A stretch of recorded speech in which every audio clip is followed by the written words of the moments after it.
Energy-related employment in the United States has been rising along with the demand for energy itself. According to a 2024 report from the U.S. Department of Energy, total jobs in the sector reached almost 8.5 million in 2023. That's more than 5% of all U.S. jobs. The sector experienced 3% growth, outpacing the 2% growth across the rest of the economy. The biggest driver in all of this has been electric power generation, where employment grew by more than 4%. As our region bets big on the energy opportunity, it does beg a question. Do we have the people employers need to do the work? And if not, how do we get them? The Community College of Allegheny County and EOS, a battery storage company in Turtle Creek, may provide part of the answer. They've teamed up to train the energy workforce of the future. Dr. Quintin Bullock is back with us. He's president of CCAC. Dr. Debra Roach is vice president for workforce development.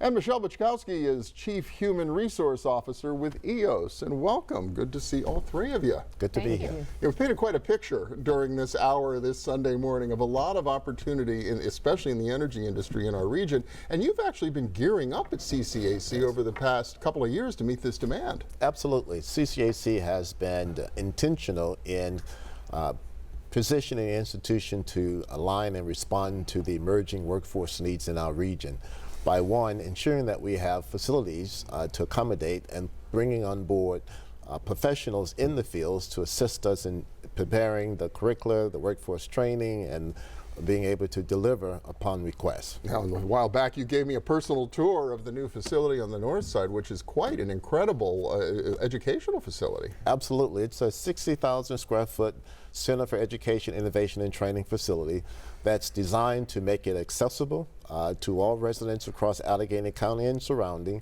that will have access to a lot of the emerging technologies, advanced manufacturing, and even a School of Culinary Arts available to offer exceptional training, readiness to go directly into the workplace. Well, you hadn't even opened it when you had me over there before, but I take it now you've got students and training and workforce going on. What kinds of programs are you running there that are especially related to energy and manufacturing, which are so interlinked?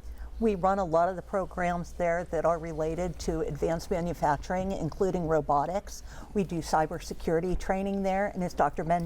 Bullock mentioned, one of the largest culinary kitchens, industrial culinary kitchens in the state, which is really impressive. But primarily, you know, a lot of the robotics programs run right out of the CEIT, which is our Center for Education, Information, and Teaching. And are you finding demand for these energy-related skills has been growing as you've gotten this facility up and running? Absolutely. We work with a lot of different companies. We look at emerging industries, including energy. We have multiple energy programs that we offer, including a solar photovoltaic technician program. We have an energy auditor program, and we do our 2 apprenticeships with EOS, which include our industrial manufacturing technician program and our mechatronics program. And we've been with them for, I think, about two or three years.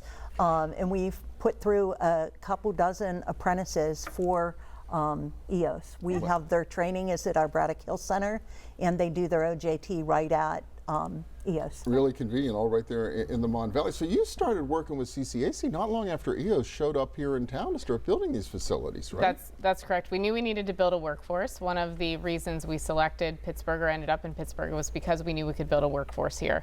And so community partners help us do that. We've known that for some time.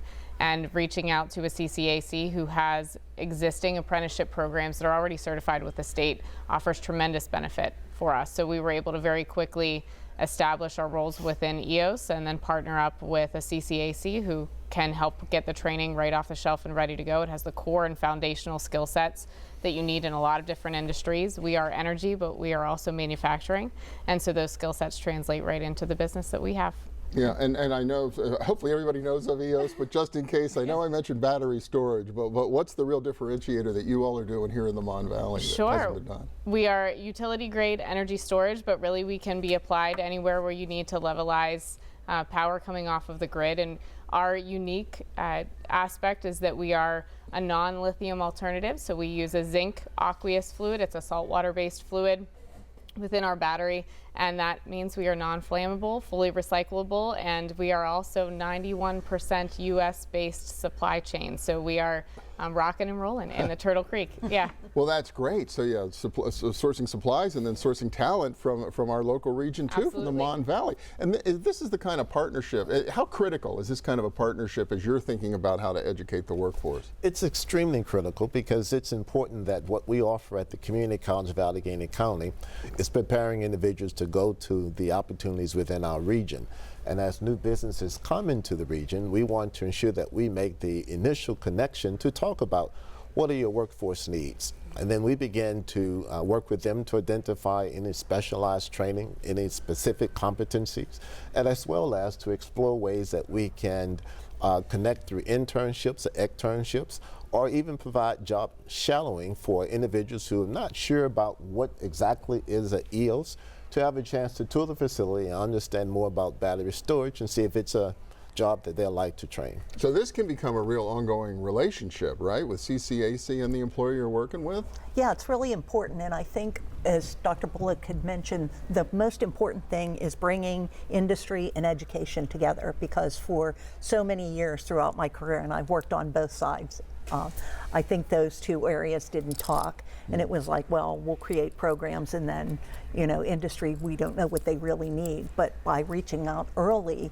and finding out what the demands are, we can actually customize programs that fit that industry sector and sometimes that specific company.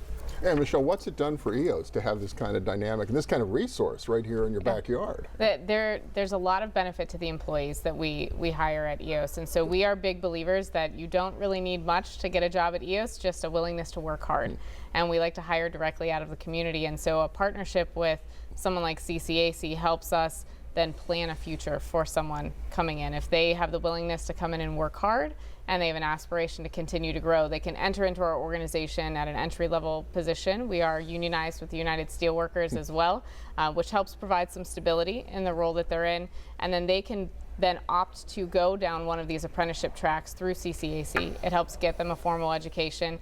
It also allows them to grow within their career. So you could come into the organization with a high school diploma or a GED and take an entry-level position, go through the CCAC apprenticeship track, get a further education, and find yourself in a job that pays $5, $8, $10 more an hour than your entry-level position does. So it really charts a path to a family-sustaining wage. And you've been at it for just a couple, 2 or 3 years. Do you see this happening though already? Are people making that transition? We've had 4 cohorts complete through the apprenticeship tracks at CCAC, and I was just in a meeting the other day with one of our employees who said, I wrap up my program at CCAC and I graduate, and was very proud of the fact that she came into the organization and was able to continue her education there. About a minute left, but I wonder, I know this is a big investment for CCAC, $60+ million to get this building and this program up and running. Are you finding the demand is there? Is it what you had hoped it would be in terms of being able to find the students to fill the courses and the classes and everything? The demand is there, and we're having a tremendous response to all the new programs that we're offering at the center. So it is definitely the right time, the right place, and not only are we doing it at the Center for Education, Innovation, and Training, we're also doing a lot of our work also at the West Hill Center in Oakdale, which offers other opportunities that align and support the work that's being done in the energy industry. Well, we've talked a lot on this show recently about all the work and investment that's happening out west near the airport that's energy related. It's really an exciting opportunity all across our region these days. Well, congratulations to all 3 of you, Dr. Bullock, Dr. Roach, Michelle Buczkowski from EOS. Yeah. Great to see you. Thank you, Bill. Thanks so much. Yeah. Well, today's program is coming to an end, but the latest chapter in our region's 3 centuries of energy leadership may just be beginning. Over the next several weeks through June, we'll feature an energy topic each week.